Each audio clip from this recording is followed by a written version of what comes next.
जय एस्ट्रो पाठशाला में आपका स्वागत है। आज हम बात करेंगे अष्टक वर्ग की कि अष्टक वर्ग क्या होता है और इसका क्या महत्व है। कुंडली में 7 ग्रह होते हैं और एक लगन होता है।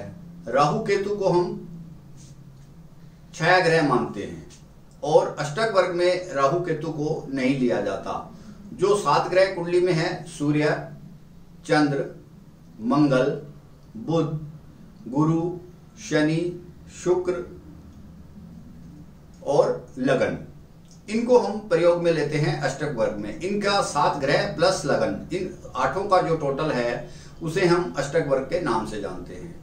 वैसे तो हम इसको सूक्ष्म गोचर कहते हैं, अष्टक वर्ग को सूक्ष्म गोचर कहा जाता है। हमारा गोचर चंद्र गोचर होता है। हम अक्सर चंद्र गोचर से कुंडली में फल को देखते हैं कि अगर मान लो सूर्य हमारा चंद्र राशि से तीसरे, छठे, 10वें, 11वें होगा, जो हमारी जन्म राशि थी, उससे यदि सूर्य चंद्र राशि से तीसरे, छठे, 10वें, 11वें में जाएगा तो शुभ फल देगा, पराक्रम बढ़ाएगा, शत्रुओं के ऊपर विजय पाएंगे, कर्म बढ़ेगा, व्यवसाय बढ़ेगा, लाभ होगा, धन लाभ होगा, भाइयों से, बड़े भाइयों से लाभ मिलेगा। इस प्रकार के बातों के बारे में हम जिक्र करते हैं।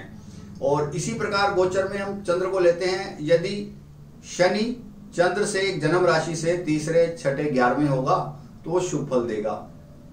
तो इसका मतलब ये हुआ कि बाकी 9 भावों में शुभ फल नहीं देगा। सूर्य बाकी 8 भावों में शुभ फल नहीं देगा। क्या गारंटी है कि वो इन भावों में शुभ फल देगा? या फिर हम बृहस्पति की बात कर लेते हैं, गुरु ग्रह की, कि वो चंद्र राशि से दूसरे, 5वें, 7वें, 9वें और 11वें शुभ फल देगा। हाँ, शुभ फल देगा, कितना देगा ये हम कैसे असेस करेंगे? और नहीं भी दे सकता, और ये भी हम कह सकते हैं कि बाकी भावों में वो फल अच्छा दे भी सकता है, नहीं भी दे सकता। तो इन सब चीजों को बारीकी से जानने के लिए हमें जरूरत पड़ती है अष्टक वर्ग की, क्योंकि कुंडली के अंदर खाली एक चंद्रमा, एक राशि है, एक मन का ग्रह है, ये हम मानते हैं, लेकिन बाकी ग्रहों का भी कोई महत्व है। एक परिवार के अंदर सब लोगों का महत्व होता है। जैसे कि हमारा एक हाथ है, इसके अंदर उंगलियों का महत्व है, अलग अलग महत्व है। हम कहने को तो ये भी कह सकते हैं कि हमारी 5 उंगलियां अलग अलग हैं, लेकिन मैं इसको अलग अलग नहीं मानता। क्यों नहीं मानता? देखिए, यदि हम खाने के समय हम इसको कैसे खाएंगे? अगर ये मुंह में जाएंगी तो सही हो गई, अगर ये उंगलियां बराबर होती तो खाना हम कैसे खाते? तो हर चीज का कोई ना कोई महत्व होता है। ठीक इसी प्रकार अष्टक वर्ग में बाकी ग्रहों का भी महत्व है। मैं चंद्र के महत्व को नकार नहीं रहा, हमें बाकी ग्रहों का भी महत्व देखना है। तो उनका महत्व हम कैसे देखेंगे?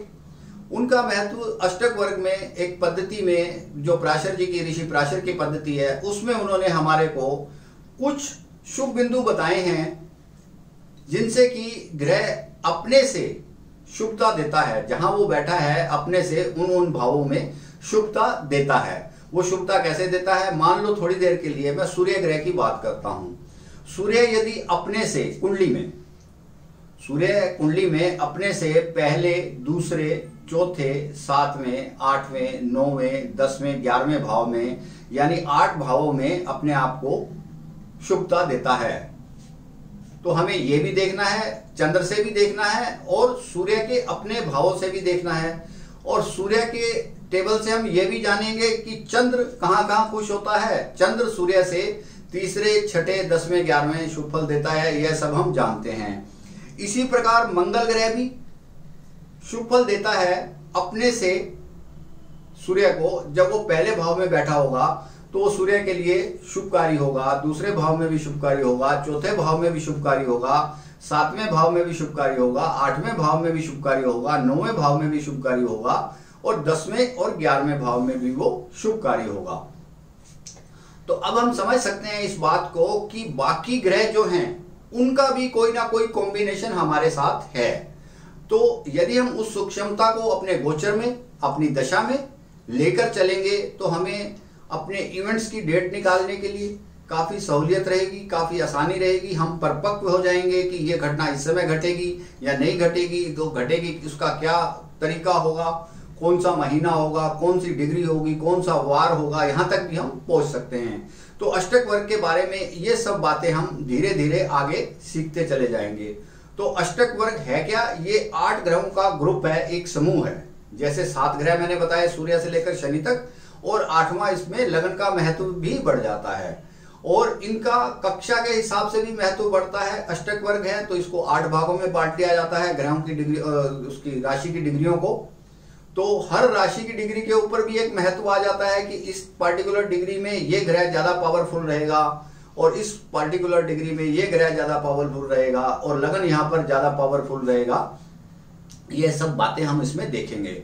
अष्टक वर्ग में क्या क्या देखेंगे? अष्टक वर्ग में हम देखेंगे, सबसे पहले सीखेंगे प्रस्थारक वर्ग, फिर उसके बाद भिन्नाष्टक वर्ग सीखेंगे बनाना, उसका महत्व देखेंगे।